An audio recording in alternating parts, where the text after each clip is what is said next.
Quero dar algumas informações, os anúncios antes da pregação.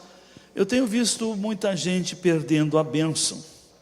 Por exemplo, os irmãos têm observado que a última coisa que nós fazemos aqui é a oração apostólica.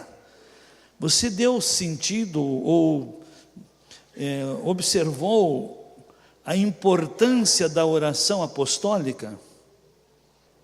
Que você abençoa, você profetiza, você, enfim, é algo muito interessante. Muitos aí acham que depois da pregação encerrou o culto. A bênção apostólica, você leva a proteção que Deus deu para a igreja, você leva junto com você. Então eu peço para os irmãos aproveitarem. Quem sabe a sua vitória não está na última oração? Amém? Mas eu quero dar umas informações interessantes e muito proveitosas. Amanhã à noite, quinta-feira, estaremos começando aqui, o irmão Paulo Redim estará dando palestra. Só tem 50 vagas. E se preencher 50 vagas, se inscreve hoje, você já vai saber se tem vaga ainda. Sobre um assunto, 3 quintas-feiras, será então o dia 24, o dia 1º de dezembro e dia 8 de dezembro.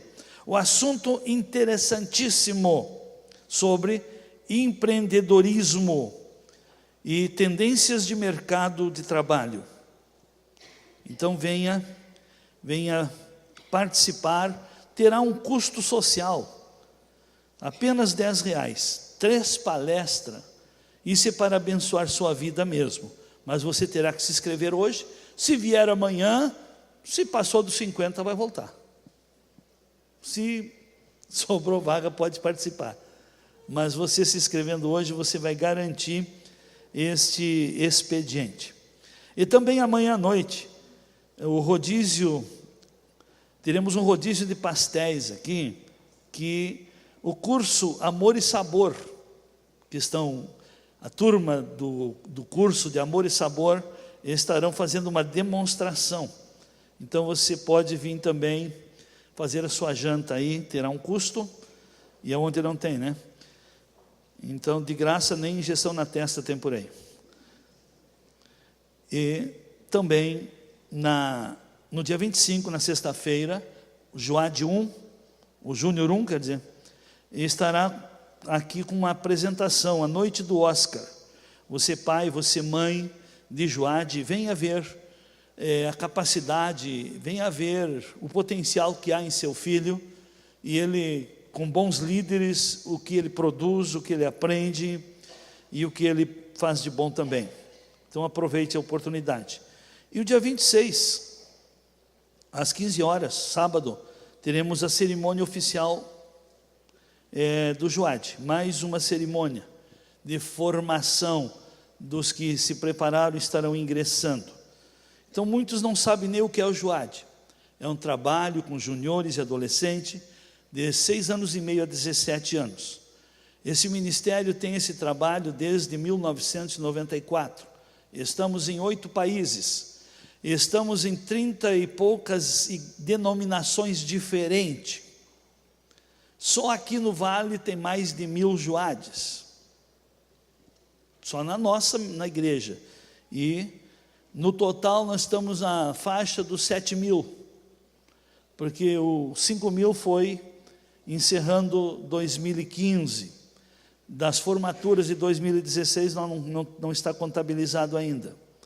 Então é um ministério muito importante, e como prova de segurar essa faixa etária, deles às vezes terem dificuldade com os pais, dos pais não quererem trazer, porque é muito trabalho, todos os sábados trazê-los aqui.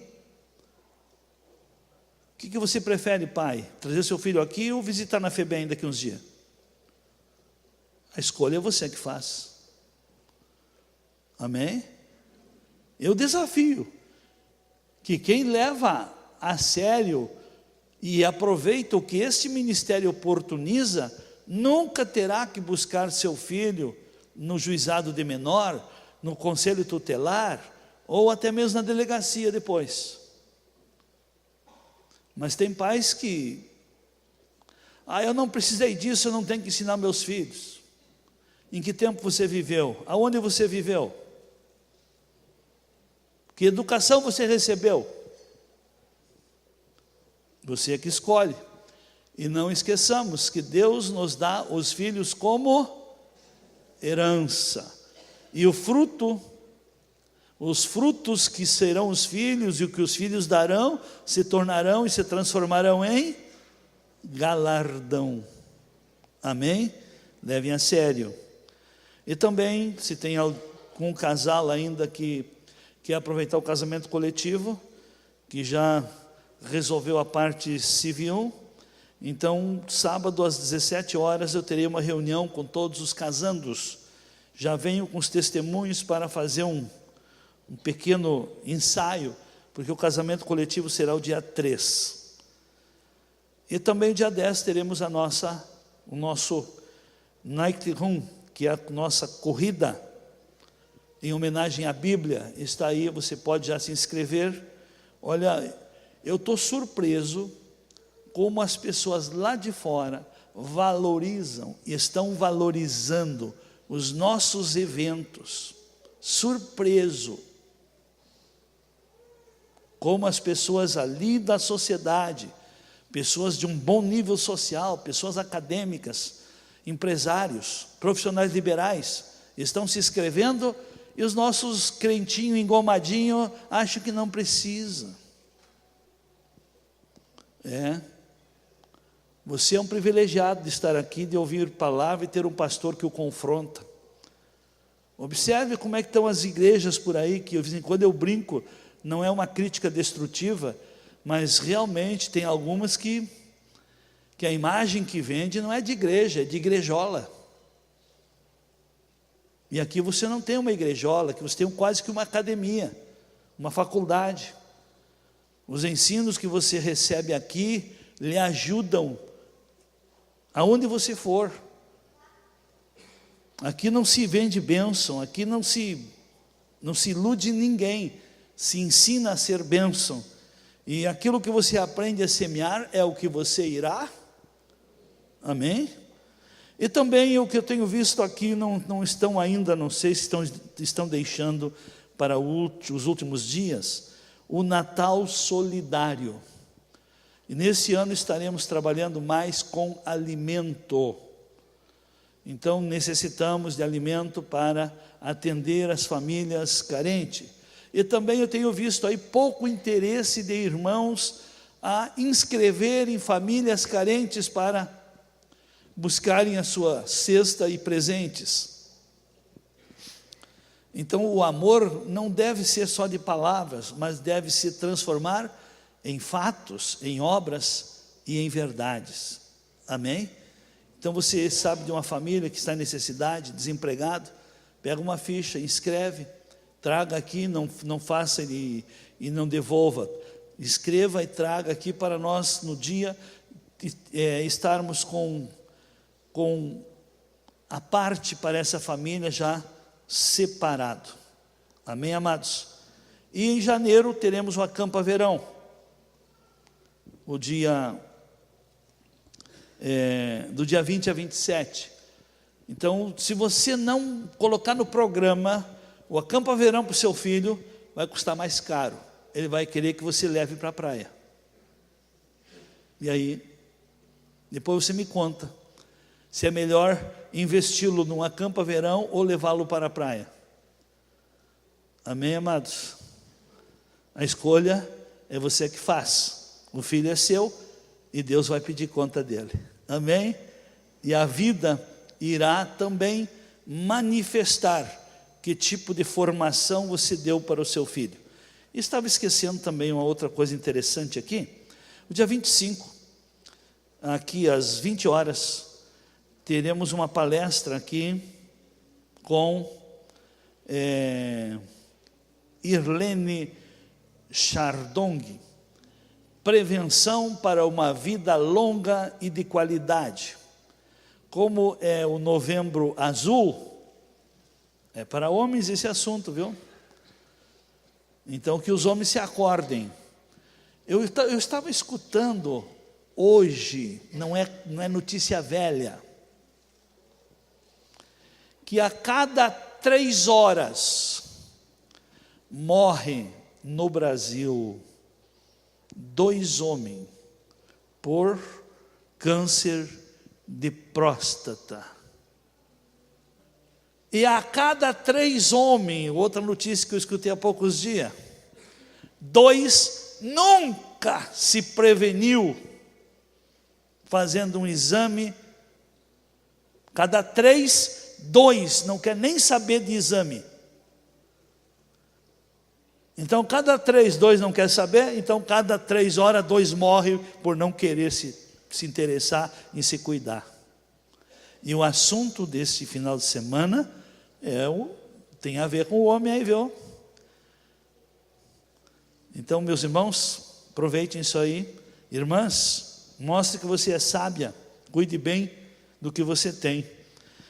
Amém? A não ser que você ache que não vale a pena, tá?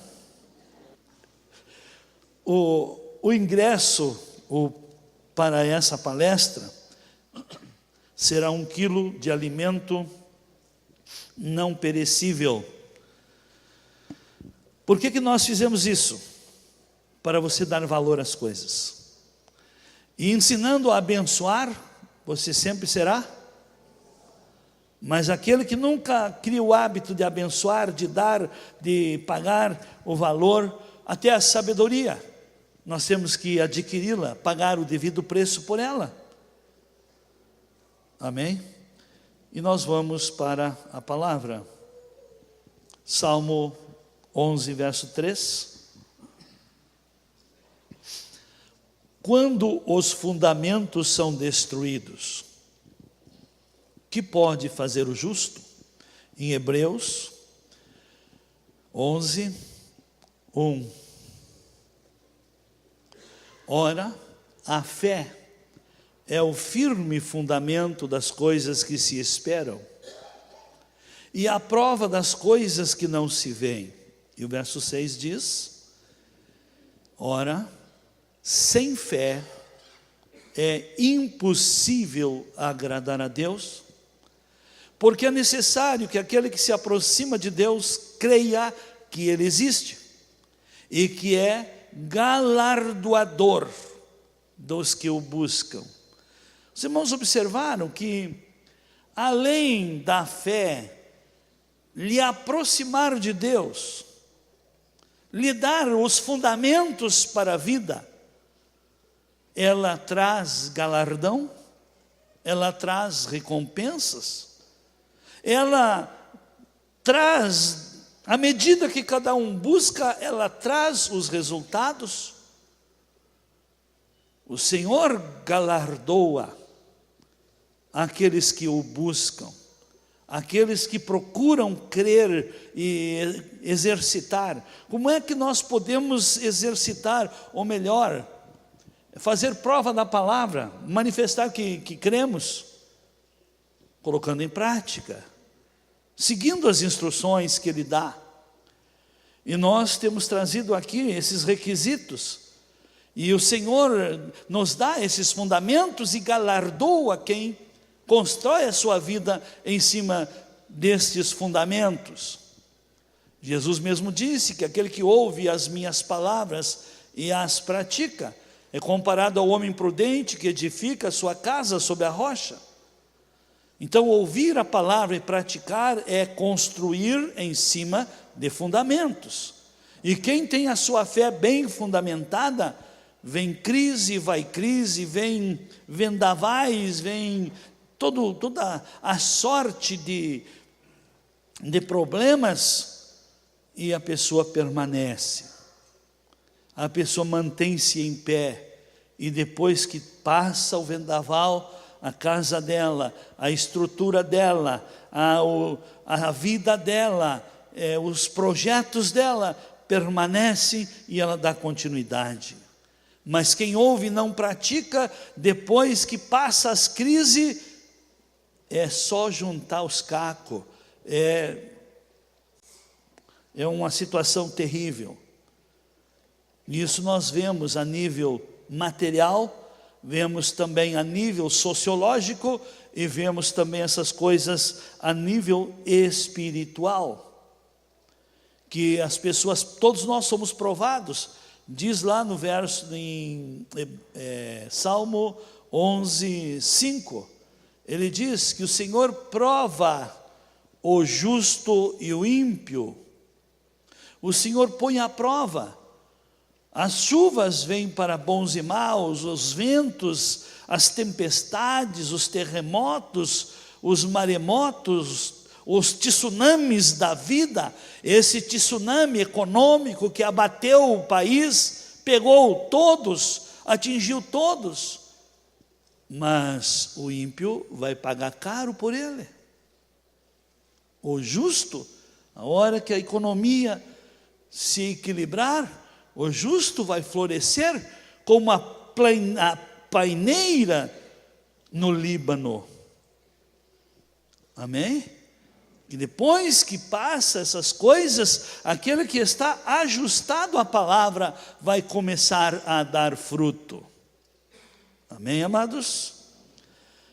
E essas instruções, esses fundamentos para a nossa fé, ou nós crermos na palavra, isso vai fazer bem para quem crê. Por isso o Senhor diz, Ele te declarou, ó homem, o que é bom para ti, senão que pratiques a justiça, ames a benevolência e andes humildemente com o teu Deus. E esta fé na palavra e esta prática da palavra constrói a nossa obediência, e a nossa obediência nos credibiliza diante de Deus. E aí então, quando a pessoa aprende a obedecer às instruções do Senhor, ela, com naturalidade, ela se torna uma boa semeadora, ela semeia coisas boas, ela se torna uma pessoa que pratica a palavra, que pratica a benevolência, a misericórdia, que pratica a justiça, que é humilde e anda com Deus. Então eu tenho passado aqui esses requisitos que constroem a nossa vida, a nossa fé e obediência, a nossa semeadura, a nossa maneira de servir, o nosso preparo. Os irmãos têm observado que cada culto, as instruções, as pregações são preparos, são corretivos, são instrutivos, que mostram-nos o que devemos fazer. Porque não adianta nós agora só mostrar erro. Mostrar erro não constrói, pelo contrário, desanima as pessoas, revolta as pessoas. E no momento em que nós mostrarmos o que devemos fazer, a nossa mente, as nossas energias, o nosso tempo, o nosso espaço pode ser ocupado para reconstruir ou construir coisas melhores. Amém? Então a preparação, então a palavra do Senhor nos prepara, nos capacita. A palavra nos ensina que são nossas escolhas e decisões que nos dá e que nos trouxeram até aqui e que também darão rumo ao nosso futuro.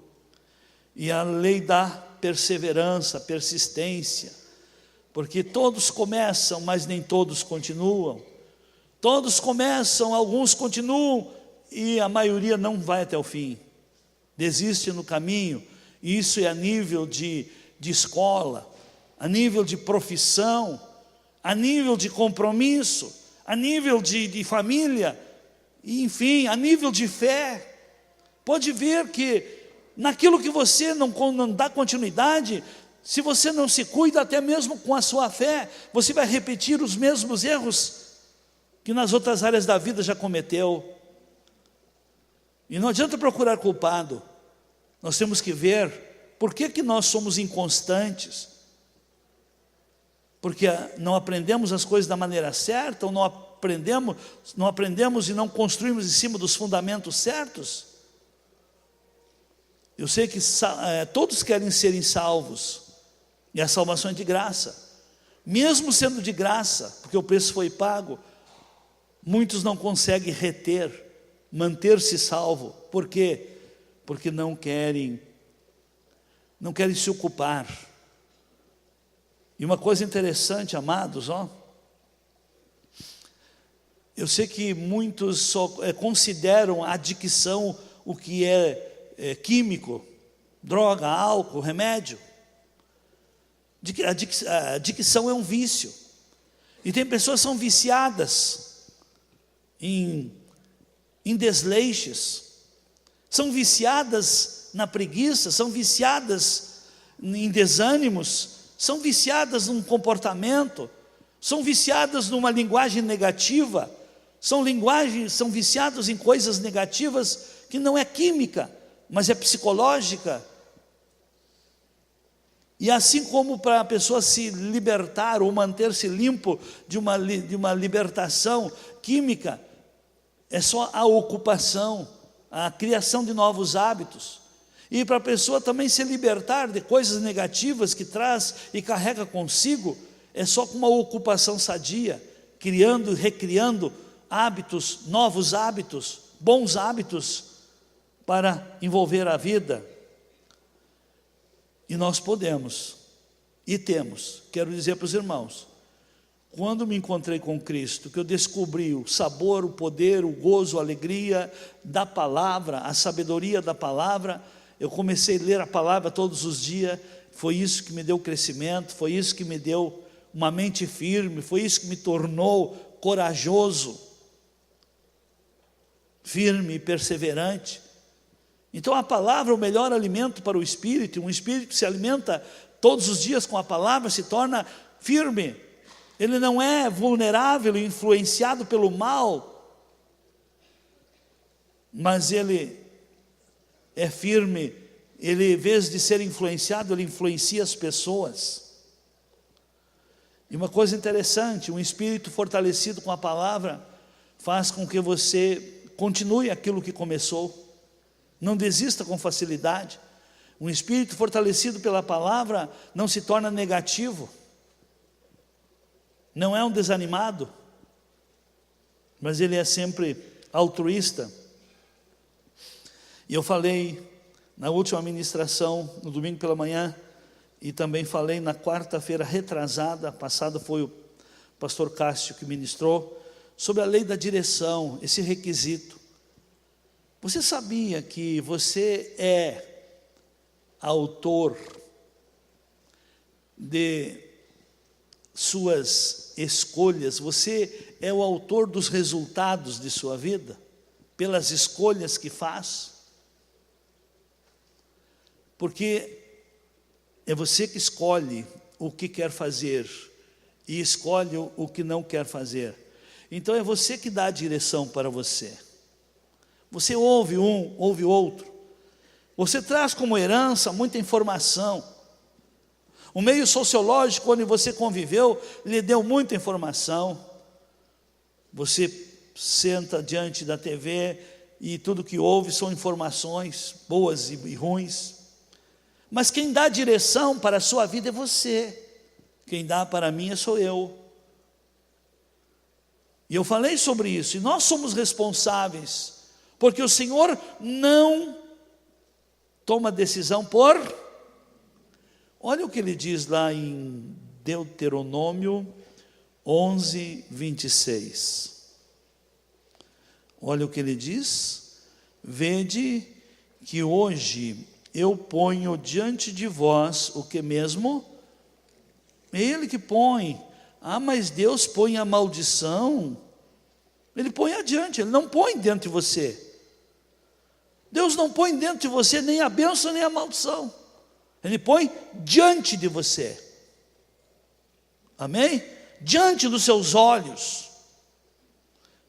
Ele põe ao seu alcance tanto a bênção quanto a maldição. E não adianta você escolher uma coisa errada e depois querer dar uma de choramingão aí. Senhor, por que o Senhor permitiu que eu caí? Foi você que escolheu pegar tal coisa? Foi você que escolheu fazer tal coisa? Não foi Deus que escolheu. Amém? Eu acho engraçado que quando dá errado, querem ser criança, mas para escolher querem ser adulto. Amém? Então seja adulto, escolha coisa boa e também desfrute destas verdades.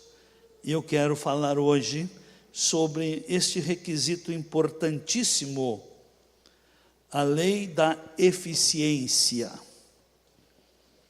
A lei da eficiência. E tem horas que essa eficiência é cobrada de nós e nós temos que exercitar uma eficiência forçada. Porque os dias que estamos vivendo são dias difíceis, dias trabalhosos, que de acordo com os compromissos que você tem, 8 horas por dia não é mais suficiente para você dar conta do recado, para atender suas necessidades ou cumprir suas responsabilidades. E nós podemos ver, meus amados, vamos fazer uma comparação bem clara aqui. Quem é que impede de a pessoa trabalhar um pouco a mais? Não é o sindicalismo? Sim ou não? Sim ou não? Qual é a classe mais empobrecida? Os sindicalizados. Falei abobrinha? Por quê? Porque eles legalizaram, buscaram amparos legais para não serem melhores, para não fazer coisa a mais. E se não faz a mais, também não terá mais. Quantos querem mais? Faça mais. Amém? Quantos querem resultados melhores? Faça coisa melhor. Porque vai vir para você o que sair de você. Você vai desfrutar do que você semeia. A recompensa vem do trabalho que você exerce. As pessoas estão acreditando mais no que eles dizem fazer e proteger o seu emprego e estão criando mais dificuldade para quem dá emprego, e vai chegar ao ponto que não adianta nem fazer greve. Então a lei da eficiência forçada, o que significa para nós? Que é nosso dever, quantos são filhos de Deus? É nosso dever, é dever dos filhos de Deus, prestar serviço diligente. Prestar serviço diligente, é nosso dever. Olha o que diz lá em Lucas 17, verso 10. Assim também vós, quando fizerdes tudo o que vos for mandado, dizei: somos servos inúteis, fizemos somente o que devíamos fazer. Se você faz apenas o que lhe é mandado e não tem uma disposição de fazer a mais, de algo a mais, você já chegou no máximo, daí para frente sua vida só vai a perder, diminuir e enfraquecer. Quem diz isso é a palavra de Deus. Os princípios de Deus dizem isto, que se você faz somente o que é mandado, somente, por exemplo aqui, eu gosto de mostrar essas verdades, e quem me ouve e não se ofende com as verdades que eu digo, cresce, melhora, muda o seu nível. A maioria dos crentes, que hoje é sinônimo de mediocridade, porque tem 3 palavras que o mundo criou o seu significado. Para o mundo, todo pastor é ladrão. Para o mundo, todo crente é um medíocre. Para o mundo, toda igreja é uma exploradora. Não é isso que se ouve lá fora? Sim ou não? E por que eles têm isso?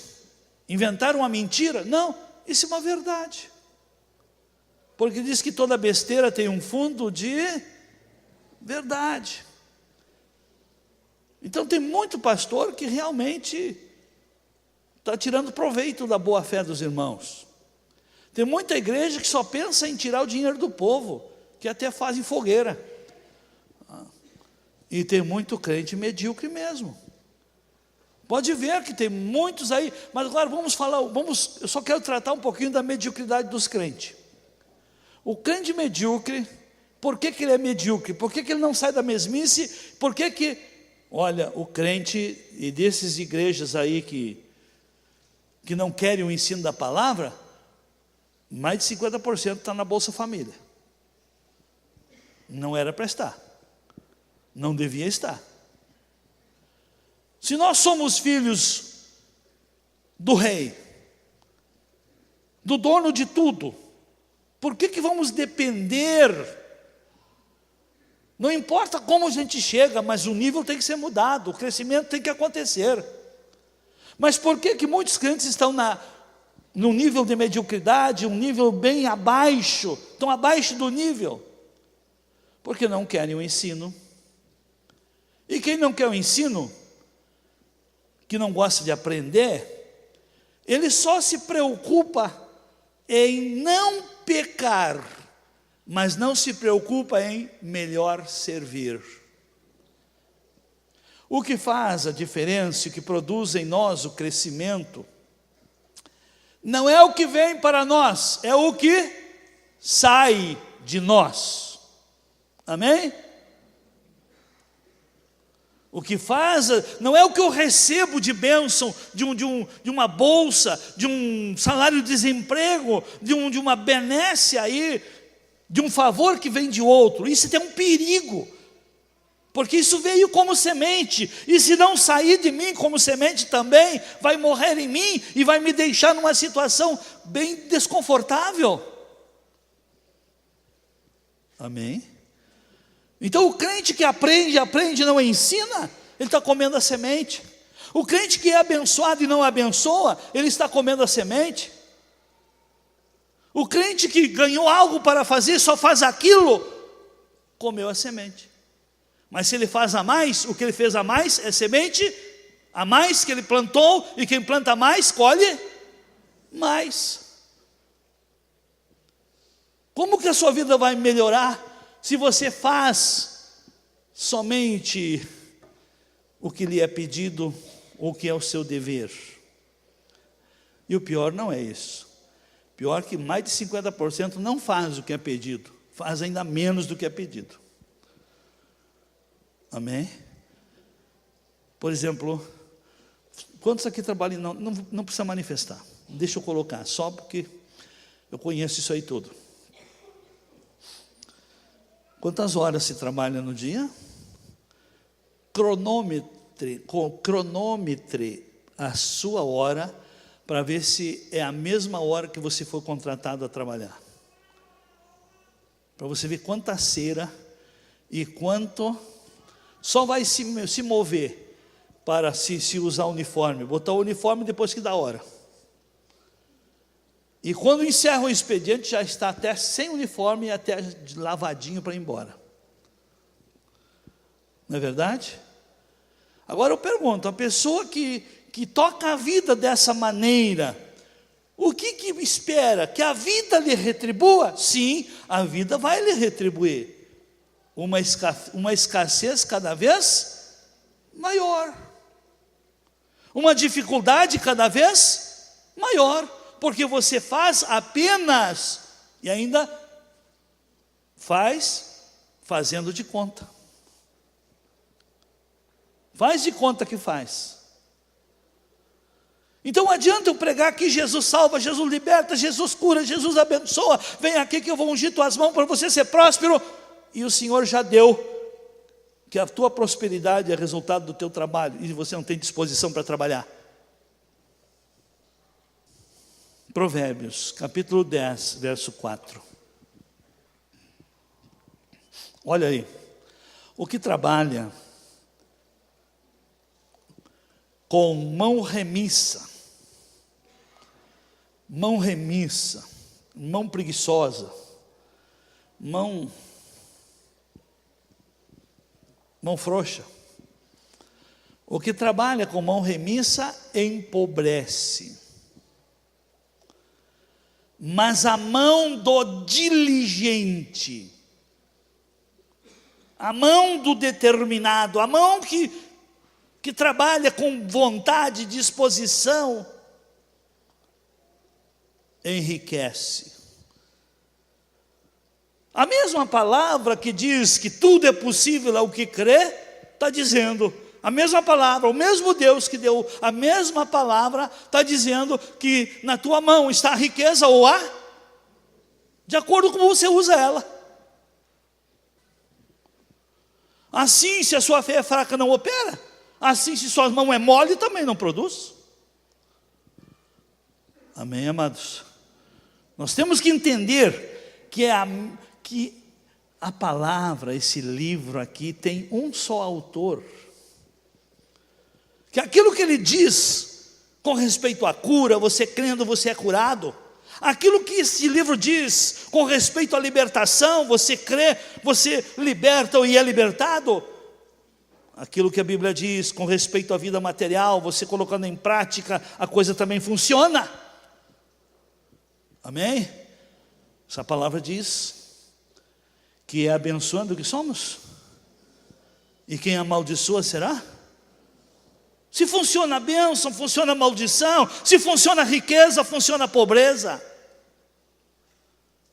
Amém, queridos? Capítulo 12, versículo 24 de Provérbios. A mão dos diligentes. Diligentes. O que é ser diligente? Uma pessoa diligente é uma pessoa construtivo, uma pessoa que se aplica, uma pessoa que efetua, que age. Então a mão de quem age, na mão de quem é disposto, na mão de quem é determinado. Então quem é diligente domina. Domina o quê? Pessoas? Não. Domina o que faz. Deus não mandou nós dominar pessoas. Deus nos deu capacidade de gestão, de governo, para nós ter domínio sobre habilidades, capacidades, virtudes, qualidades. Dominar as artes, dominar aquilo que se faz, ter domínio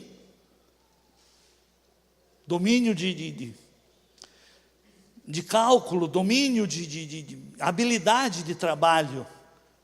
Então, a mão de quem tem habilidade domina, mas o indolente será tributário servil. Olha aqui, na minha tradução está um pouco diferente isso aí, mas é a mesma coisa. Capítulo 12, verso 24, olha o que diz aqui, que a mão a mão diligente dominará, mas a remissa será sujeita a trabalhos forçados. Pode ver, queridos, que quem se prepara, que quem é eficiente, quem é diligente, acaba se preparando e conquistando lindas posições, nobres posições de trabalho e bom salário. Mas quem é indolente, quem é preguiçoso, quem é remisso, sobra para ele o quê? O que sobra para ele? Trabalhos servil, trabalhos pesados, trabalhos forçados. Então não adianta você querer pensar, orar, Senhor, eu quero um trabalho leve, mas se preparar para um trabalho melhor. Tudo isso a Bíblia ensina. E no capítulo 13, verso 4, olha o que diz ali também. O preguiçoso deseja, e coisa nenhuma alcança, mas o desejo do diligente será satisfeito. Então o preguiçoso deseja, mas deseja que tragam para ele, que venham servi-lo, que venham buscar em casa. Então o preguiçoso quer as coisas prontas, mas o diligente, ele vai em frente, ele vai em busca, e ele tem o seu desejo satisfeito. Amém? Você tem orado, todos nós aqui temos orado, mas você tem agido? Você tem feito a sua parte? Quero dizer, meus irmãos, a oração é uma busca de ajuda divina, para que Deus faça e nos ajude a fazer o que nós não conseguimos fazer. Orar para Deus fazer o que você pode fazer, você está tirando Deus para bobo. Amém? Como é que nós tratamos os nossos filhos, quando pequenos, quando já sabem, jogou uma coisa no chão, se ele pode juntar, o pai e a mãe ajunta, ou é ele que tem que juntar? Se o que ele quer está ao alcance dele, que ele pode pegar, como é que é? É ensinado a fazer. Amém? Amém? Quando é que você vai deixar de ser criança? O ensino aqui é para quem quer crescer. Eu aprendi, meus amados, o que eu posso fazer, eu faço. Mas o que eu não posso, aí então, Senhor, a minha parte eu fiz, agora é contigo. E eu louvo a Deus, porque eu fazendo a minha parte, Ele nunca falhou com a dele. Amém? Faça a sua parte, que você vai ver que Deus é fiel. Comece a fazer a sua parte, que você irá descobrir a fidelidade de Deus. Amém, amados? Mas tem mais. Capítulo 21, verso 5. Os planos do diligente, os planos do diligente conduzem à abundância, mas todo precipitado apressa-se para a penúria. Os planos do diligente conduzem à abundância, mas todo precipitado apressa-se para a penúria. Quer ver como isso funciona, meus amados? Bem interessante. Não é brincadeira, é uma verdade. Se você der, vamos pegar um valor que dá para tanto um quanto o outro ver o que pode fazer. pegue 10 mil reais e dê para um pobre, e pegue 10 mil reais e dê para um rico, o mesmo valor. E aí você pode observar, cada um com 10 mil na mão, o que cada um vai fazer. Como eles vão se conduzirem. O pobre já logo se precipita em querer comer bem, em gastar.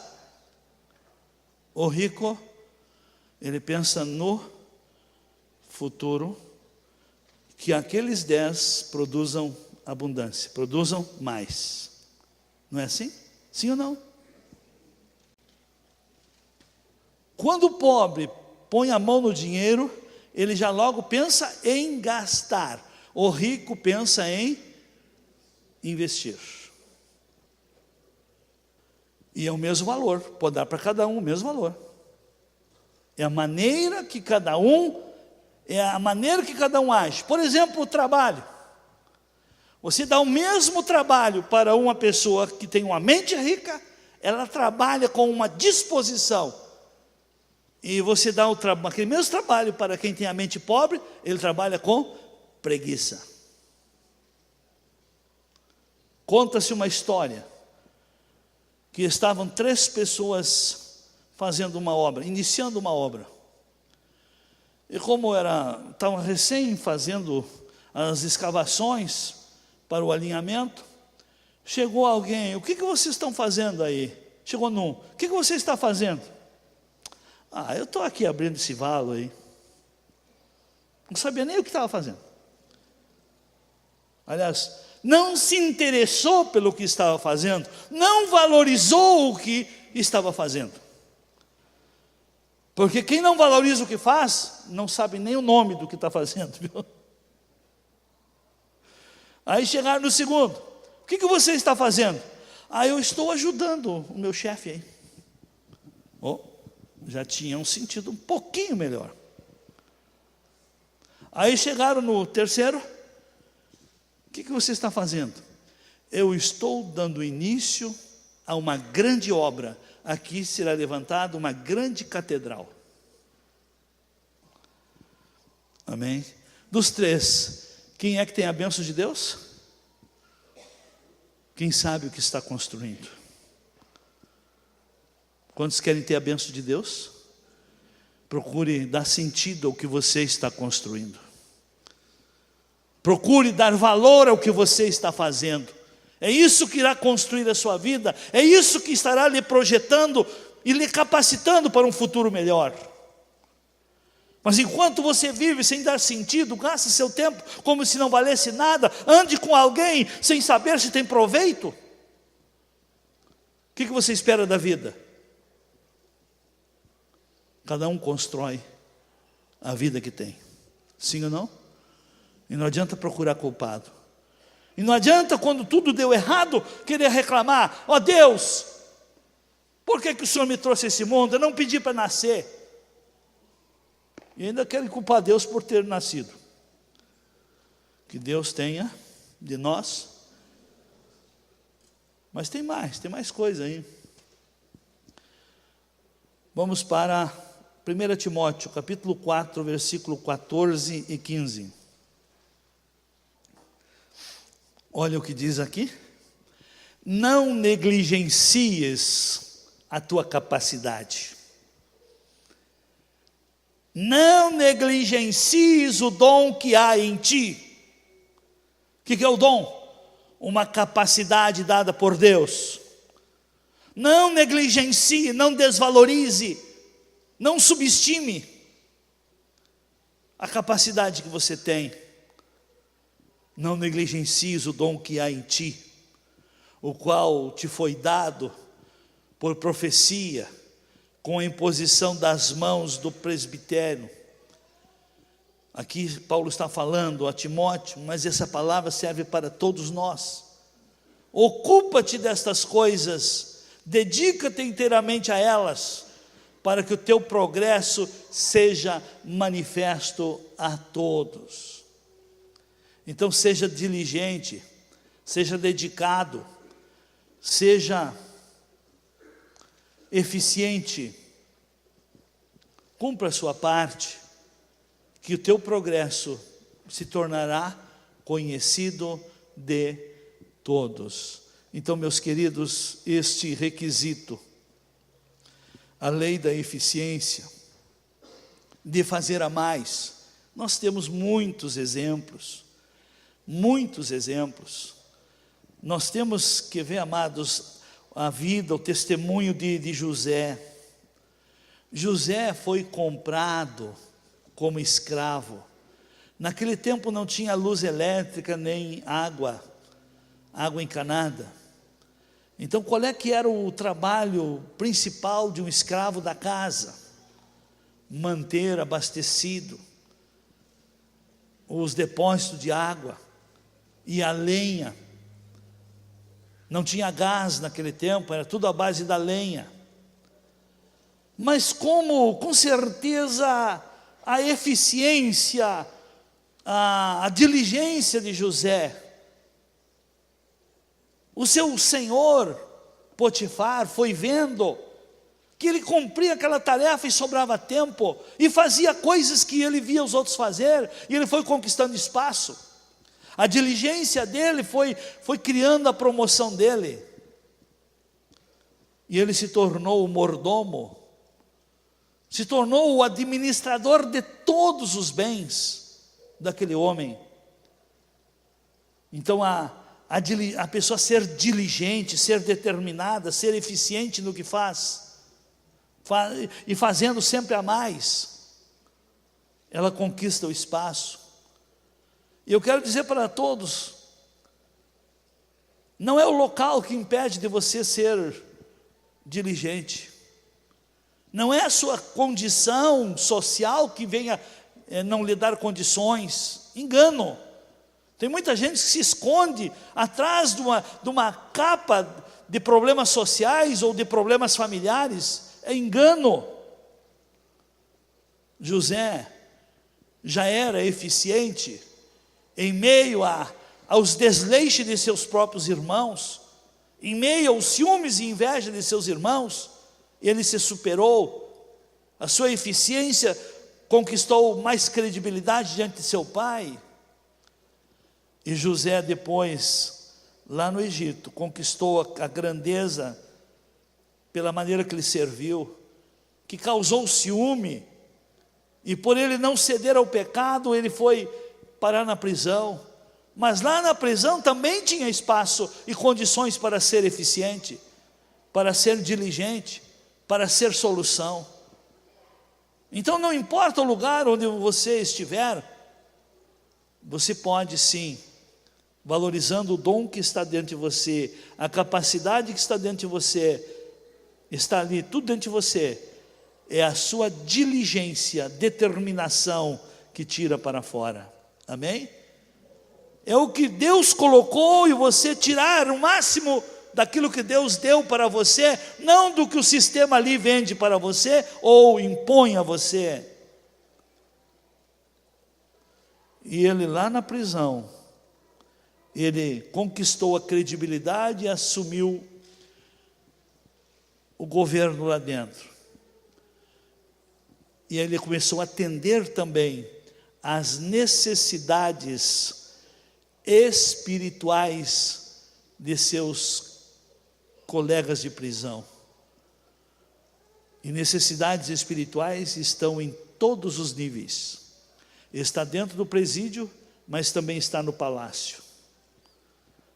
E lá no presídio estava um que teve problema e foi para lá.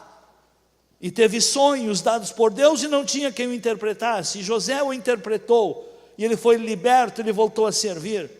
E esse mesmo problema apareceu lá no palácio e não tinha quem interpretasse.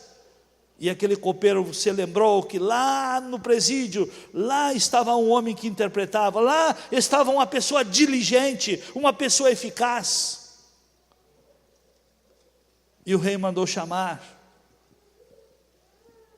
Olha o que diz Provérbios 22, 29. Vês um homem hábil na sua obra?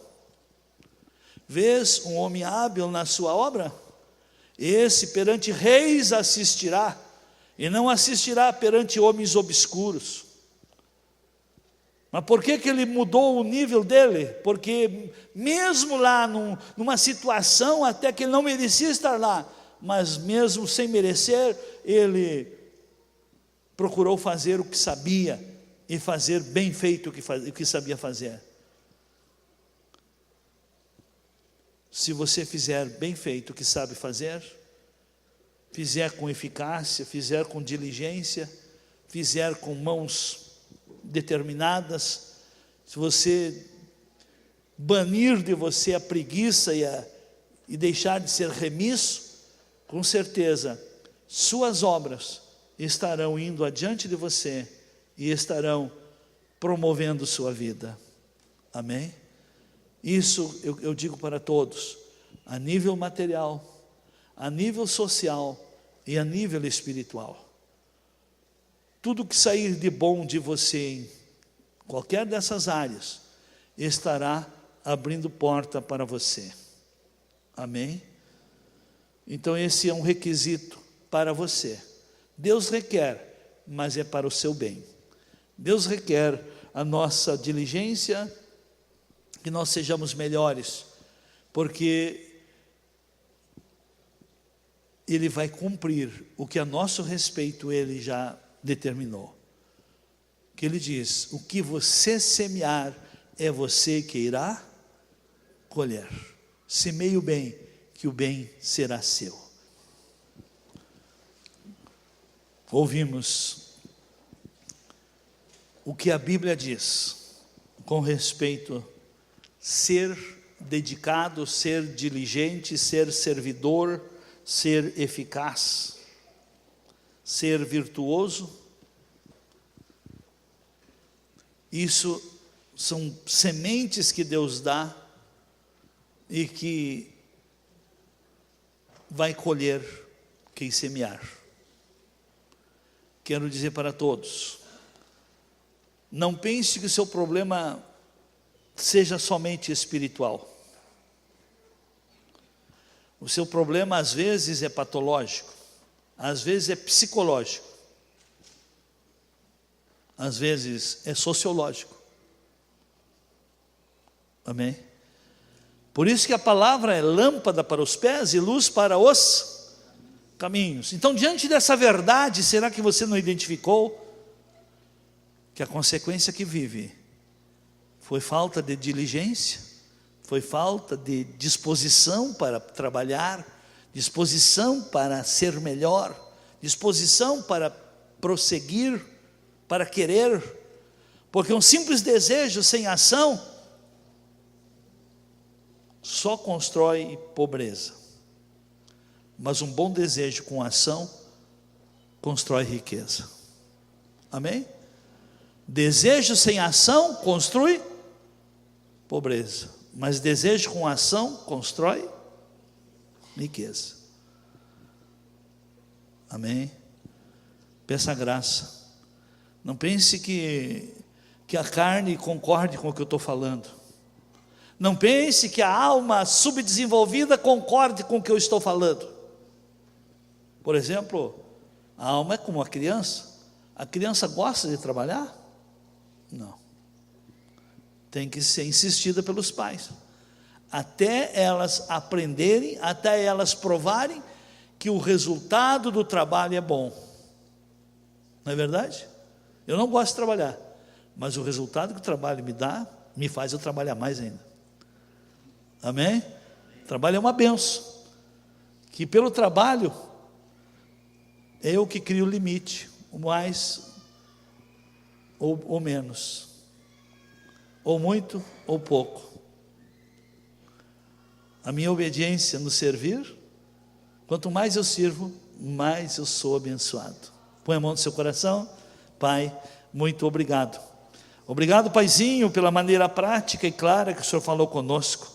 Obrigado pelas instruções que o Senhor nos dá, para nós não entrarmos em crise, mas para nós passarmos, superarmos e vencermos tudo o que o mundo tenta impor, implantar para causar estragos, mas nós sabemos que o Senhor tem instruções que nos dá segurança, que fundamenta a nossa fé, que ensina-nos a construir com segurança, e que aquilo que construímos em obediência a Ti, nada e ninguém irá destruir. Muito obrigado pelos cuidados que o Senhor tem tido para conosco, pelos ensinos que o Senhor nos dá, pelas instruções, por verdades que nos ensinam a sermos melhores. Eu abençoo a todos e anulo toda interferência maligna, desligo as vidas de fontes erradas e de sistemas de fé errado, em nome de Jesus, e ligo as vidas a crerem no que diz as Escrituras, crerem na palavra do Senhor. Eu abençoo a todos e em nome de Jesus